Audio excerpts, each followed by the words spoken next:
Welcome back, another episode of the show with me. Let's get this right into it. You know who I am, Alan the Great. So, last week's episode, my wife caught me up on something. I tripped up on something. So I talked about how New Year started and how we broke into the New Year. And I said 2009 instead of 2019. And nobody caught it. I didn't even catch it. Listen, I listened to the video like 2-3 times. I didn't catch it. However, my wife always seems to catch me when I slip up. I don't care what word I use wrong, she'll catch it. You're supposed to say duh, not do. And she'll catch me like that. My wife always seems to catch me slipping. So she caught me when I said 2009 and said 2019. Of course, it's not 2009. It is 2019. Or I released this video like mad late and I can see in the future like Nostradamus. Which I'm not, which I didn't. So, welcome to 2019, and we're going to get into today's show in a second. Shout out to my lovely wife, as usual. You always catch me slipping. Not to be malicious, but you always catch me and make sure that I stay on my toes. I appreciate that, and all men should have a woman that stands behind them and be their back. Not stand behind them, but stand beside them. Be their strength, be their neck, and make sure they're always moving in the right direction. So, I appreciate you for that. Always stay beside me, never stand behind me. So let's get to today's show because we started off talking about my wife catching me on 2009. By the way, 2009 was a great year for me. By the way, I know I'm digressing a little bit, but me and my wife got married in 2009. My first son was born in 2009, so maybe that's why I referred back to 2009. I don't know. I don't know what's going on, people. Anyway, let's get to today's show. So I started off last week's show. We talked about New Year's and how I spent New Year's. I'm an old man. I slept, okay? I fell asleep on New Year's, woke up at 12:43, like, oh, the ball already dropped? Oh, snap. Well, I guess it's 2019 now. Oh, well. I was tired. I'm sorry. I slept through it. But let's talk about New Year's for a second. Because a lot of us, as far as African American community, we have a lot of different beliefs and traditions that we do to bring in a new year. One of the traditions is we eat black-eyed peas, which I don't eat. I don't eat any kind of peas, beans, or anything. Is it black-eyed peas or black-eyed beans? Whatever it is, I don't eat it, so I don't know. But we eat those because we figure that it brings good luck onto New Year. One of the other traditions we do is we like to have some money in our pocket. We like to have money in our pocket because we hate to go on New Year's broke. Because we go on New Year's broke, then we figure that we're going to not have financial wealth going into the new year. We also celebrate in a lot of different ways, and most of us do this, shooting guns in the air, celebrating the beginning of a new year. Set out resolutions of things we're going to change as far as our weight or eating habits, how we treat people, how we not treat people, who we're going to mess with, deal with in the new year. These are all kinds of traditions that we all have going to New Year. But as an African American community, I ask you one question. Are you familiar with these words? The Emancipation Proclamation. Do you know what that is? Most of you people are like, huh? The Emancipation Proclamation? What's that, cereal? No, it's not cereal.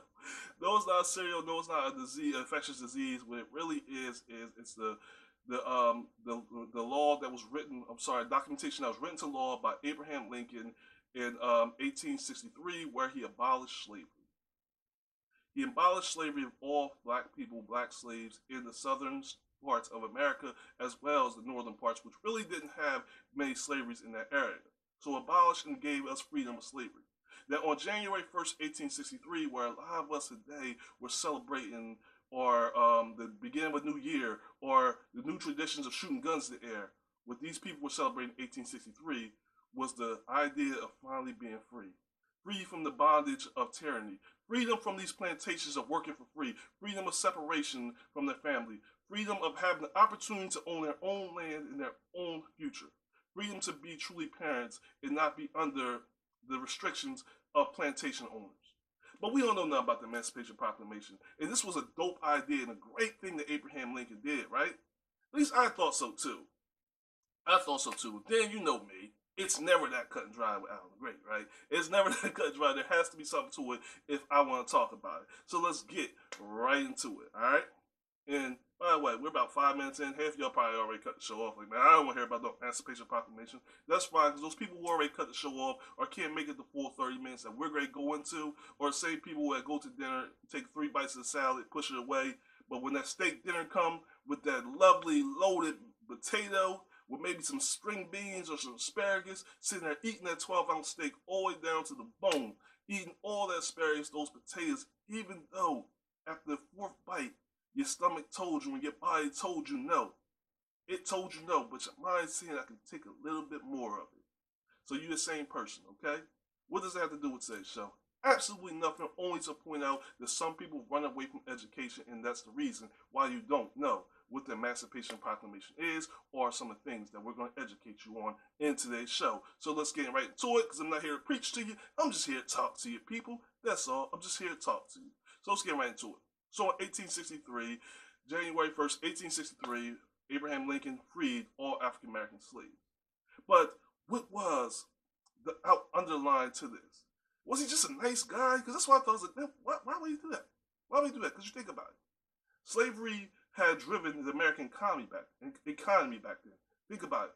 Free labor in the South, where a lot of cotton gin, food produce, farming was in the South, which driven America's economy, what gave us our rich, what made this country so rich.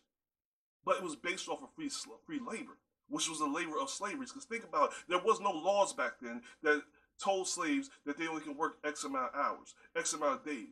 There was no laws to say, hey, you had to give them weekends off or nights off.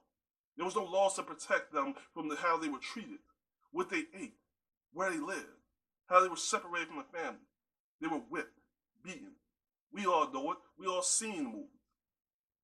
But the reality is, one of the reasons President Lincoln made such a bold decision back in the 1800s, even though many of his constituents didn't agree with it, was because at the time we were going through a civil war in America. And the Union Army needed more soldiers to fight against the Southern Confederate armies. And what better way to get more soldiers than get these black slaves who were living in the South? What better ways to get these black slaves to come on saying, hey, we promise you freedom, your right to vote, your right to own your own land, to farm your own land, to create your own income, to create a future for your family and future generations of your family. But at the same time, cripple the Southern economy. Because once again, like I told you, the Southern economy and the economy of American whole was driven by the Southern states and off the backs of slavery. So it was a two-pronged attack against the Confederate Army, which the Union Army was fighting against. So there's always an objective behind that. Slaves were eventually freed. January 1st, 1863, after the Emancipation Proclamation was put into law, slaves and African Americans around the country had real reason to rejoice. Not because their resolution came to fruition, but because they finally received something that generations before them figured they would never see. The day that they would actually grant their freedom, their rights to be a person. But were they truly? Not exactly. See, here's the issue that came after slavery. Here's the issue that came for the Caucasian people living in America after slavery. See, now you have to create laws for black people. Because there were no laws for black people then. Think about it. Because the plantation owners policed the black people then. Okay? So there were no laws to really police black people back then. So now you got to create laws. You have to create laws to actually police us. And some of these laws were so crazy that when I tell you, I'm like, what the heck were you thinking about? What kind of law is that? For instance, if you spit on the ground, you were forced into prison. If you spoke too loudly in the presence of a white or Caucasian woman, if we're being politically correct, you could be put into jail. That's right. You could be convicted, tried, and put into jail. And you're probably saying, well, why do they want to arrest all these black people? Now we're going to go down to the 13th Amendment. How familiar are you with the 13th Amendment? If you're not familiar with it, you can check out the episode I did on Kanye West where I mentioned the 13th Amendment, which you probably don't want to listen to because anytime you want to listen to Kanye West, only time you want to listen to Kanye West if he's doing music or he's creating sneakers. And I don't blame you because honestly, I don't want to hear nothing that guy got to say either. I don't even really like the sneakers that much. His music, I love it. I don't even care too much for sneakers, and I definitely don't care too much for his politics. So if you don't want to listen to that episode, truly, I get it. Or you can look at it if you have Netflix, or if you got some of your friends or family's Netflix passwords, which they're cracking down on, by the way, so be careful with that. You can go on Netflix and check out the documentary, The 13th Amendment, by Ava DuVernay. Amazing documentary. I strongly recommend you to check it out. I, too, checked it out. Okay, so I just digressed. Went completely off subject. The 13th Amendment, which stands for and says that all black people, and paraphrasing, of course, says that all people are free unless they're convicted of a crime. So if you're convicted of a crime, if you're in prison, then by law, you can be treated as such, a slave. Now think about this for all you African American, Caucasian, Asian, Indian, Latino people who are out here who have family members who are in prison right now. Think about it for 1 second right now. So based off the 13th Amendment, And once again, I'm paraphrasing, you can be, once you're convicted of a crime, you can be treated as a slave. You're subjected to slave labor in the conditions of a slave. You're not considered a human person anymore, and you shouldn't be treated as such a human person in regular society. Now, where does this go back to? Where are you going with this, Alan? Why are you jumping all the way to the 13th Amendment? Because the 13th Amendment plays a huge, pivotal part in today's subject and why these heinous laws of spitting on the ground or talking too loud from a Caucasian woman, which most people do when you're hollering at your kids anyway at the supermarket because they keep trying to get some bubble gum or keep getting them chips that you already told them before we get in here you can't have. So imagine that. You're talking about this type of stuff, and you're yelling in front of your kids because they're trying to get these potato chips, and next thing you know, you're locked in jail. And it's not just the issue that you're being locked in jail, that you're being treated to harsh criminal conditions where you're sleeping in cold cells, sleeping on a cot, or even a hard floor. You're fed slop. But imagine being slave. My words are all mixed up. Imagine being sold to a company to work for slave labor for free. See, back in the 1800s, what was happening was these black people, men, women, and children who were convicted of these crazy, erroneous crimes were being forced to work for coal companies, working coal mines for free, in labor situations that were even worse than being in slave conditions. Because think about this for a second. See, the slave owners who owned this plantation had more of a reason to protect their property. Because that's what you once was as a slave. You were considered not a person, not a human being, but of property. No different than with a cow or a mule or any other equipment that's worked on a farm. That's what you were considered as a slave. I know this is a little harsh, and some of you can't stomach it, but it's truth. However, and that's the thing, some of the things we eat, chitlins, and some of the parts of the chicken, some parts of the pig feet, we eat that because, of course my phone's going off, we eat that because of our of how we were treated as slaves. Sorry, probably my mom calling. Phone just rung in the middle of this.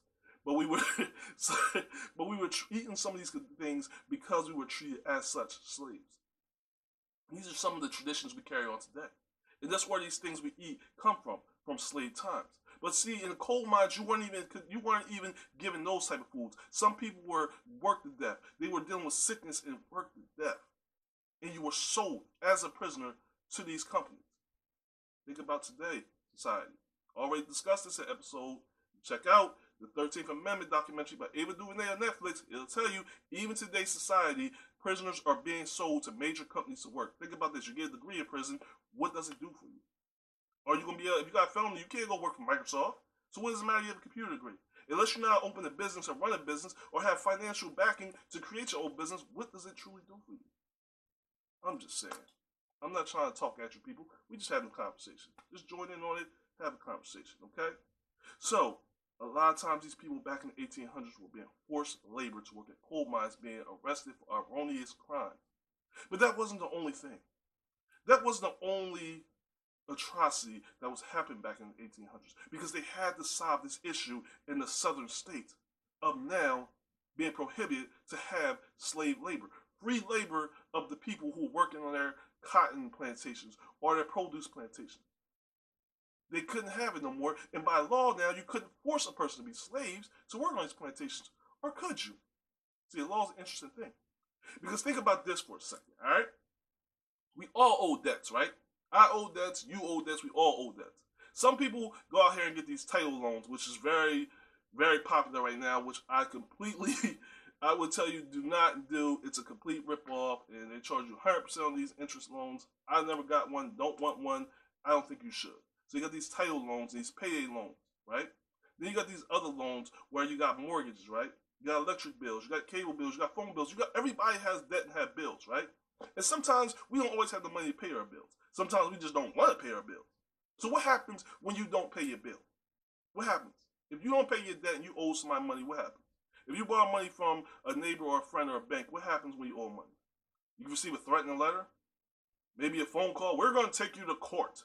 We're going to put this on your credit report so you won't be able to borrow money again. Maybe they'll tax your wages. Who knows? But that's the limitation of the threats will go. And that's the limitations of what your worrying goes today's society. Now let's go back, because we're going to go back to the past again. Let's go back to the 1800s. and how they would deal with a black person who owed a debt. Even the people who didn't. See, what happened was, back in the day when you owed a debt in the 1800s, what they would do is they would force you to sign a contract, okay? They would force you to work on a plantation for free until that said debt was settled. And you would sign a contract before you even began to work, saying that you would work 2 years until that debt was paid off. You were subjected to circumstances that were even worse than slaves had to endure. Why? Because if something you died, then all they had to do was, hey, this one died, we need another one, so bring another one in that owed you a debt, or erroneously owed you a debt, and you just kidnap and force them to this new form of slavery. And that's what happened. So you sign these contracts, right? And after the 2 years, let's say you had 2 years on this contract to work to pay off this debt. By the way, you're separated from your family, from your home. You're not going home every night. You're not going to see your wife, your kids every night, or your husband and your kids, or just your kids. Now you're being forced away from your family. You're not making phone calls or telegrams home to your family. They don't even know where you are. You're working on these plantations for 2 years, trying to pay off this debt that you owe someone. Or maybe you didn't owe, that some bounty hunter just kidnapped you and erroneously said that you owe a debt. You spend 2 years working on a debt, and after them 2 years, and I'm paraphrasing a letter that was written from a person who was subjected to this heinous crime back in the late 1800s, where he came up to the plantation owner and said, sir, as of this day, in this moment, my time is up on my contract. I will be returning home to my family on this day. The plantation owner then told him, and once again I'm paraphrasing here, he took him down to a local river, to a nearby river. He told him, if you make an attempt to run away or leave this plantation, I will tie chains and weight you down and throw you into the river, and no one will find your body. Just imagine that in today's society, you owe your electric company money. Instead of them sending you a letter, they come kidnap you on your way from home from work without a phone call, letter, or anything to your family, and force you to work for years on a plantation for free, subjected to the worst condition, where your family members, your loved ones don't even know who the hell, where you are, have a clue of what's going on. And after those 2 years, you're still being forced to work for free. Just imagine that. So when people say that slavery was so long ago and it ended, it really didn't. Just imagine all these people that you know right now who live in prison, right now, who are in prison, who are working at these major companies that we all support every single day. You may have something on from these major companies right now who are subjected to free labor or to unfairly wages. Because see, the Emancipation Proclamation clearly states that all men and women should be paid a generous wage for a day's work. So these people who are being forced to pay off debts were not given a generous wage, or not a wage in general. These people who were sold to coal mining companies to pay off their debt to society were not given a generous wage, or even a wage that would make them to pay off their debts in more of a limited time. They were forced to be under conditions that were horrid conditions. A lot of these people didn't make it out of these coal mines. Almost half of these people died working these coal mines. You've been breathing in gases that's coming out of these walls where you're digging for coal. You've been subjected to conditions that a normal human being shouldn't be subjected to. Hell, animals should be subjected to. And this is your history. This is truly your African American history. This is truly history of the country that we choose not to talk about, that we choose not to ignore. Because let's talk about it for a second. In reality, in today's society, what we do is, when something makes us uncomfortable, what we do is we choose to ignore it. We hide from it. We don't want to talk about it. You don't hear about these stories in your history books. You don't hear about these stories in college or in school. And believe me, I took multiple history classes in college. Never once heard a story about slavery, and when you do hear about it, it's glanced over. But you do see movies. You see movies like 12 Years a Slave. You see all these slave movies, and they talk about all the conditions and the raping of the black women and the beatings of black men and the men trying to run away. But they don't talk about the unfair conditions of after slavery.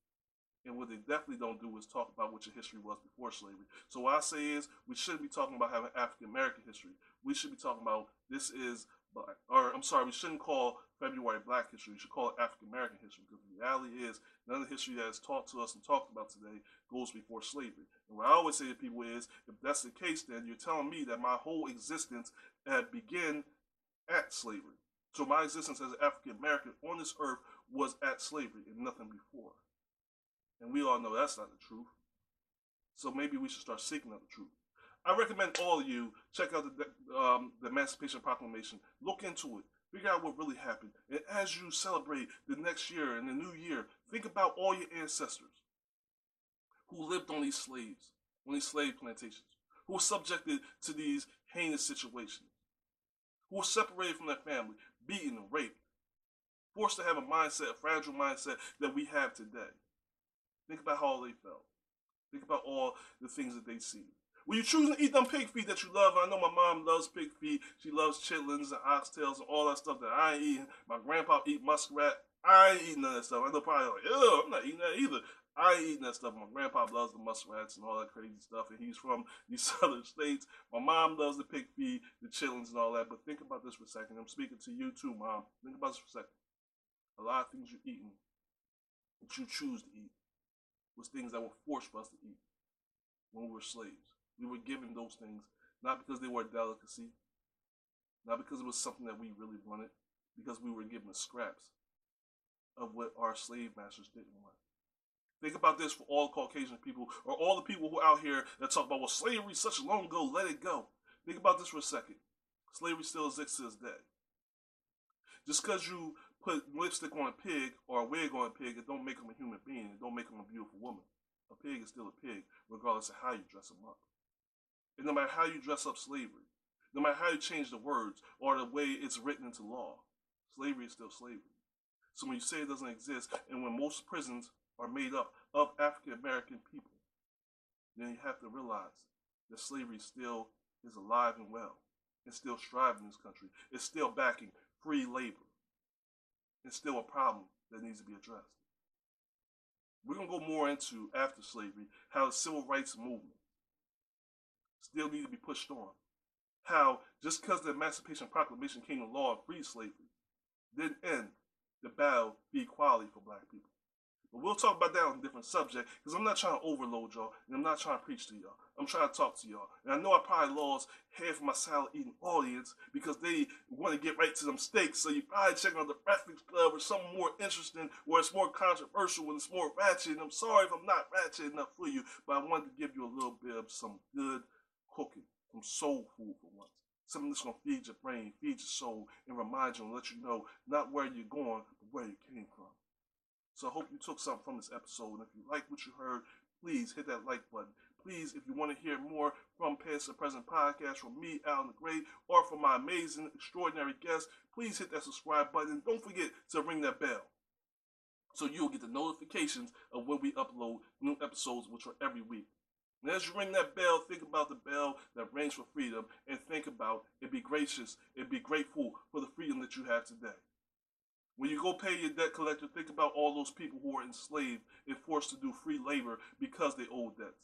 And some who didn't owe debts were forced to admit that they owed debts that they never owed. When you think about people and you're turning those up at people that are in prison, or you go out here to do a crime, think about all those people who are falsely in prison for just doing simple things of yelling too loud in the presence of a Caucasian or a white woman, or just spitting on the ground. As you're sitting here working and complaining about your wages, think about those people who work unfairly in coal mines for free and subjected to conditions that were unfit for human beings. I am Alan the Great. I want to thank you for being here for another episode. I appreciate you.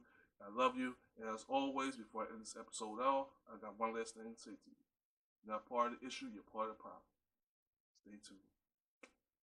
I'm sorry, if you're not part of the solution, part of the problem. I just completely bombed that.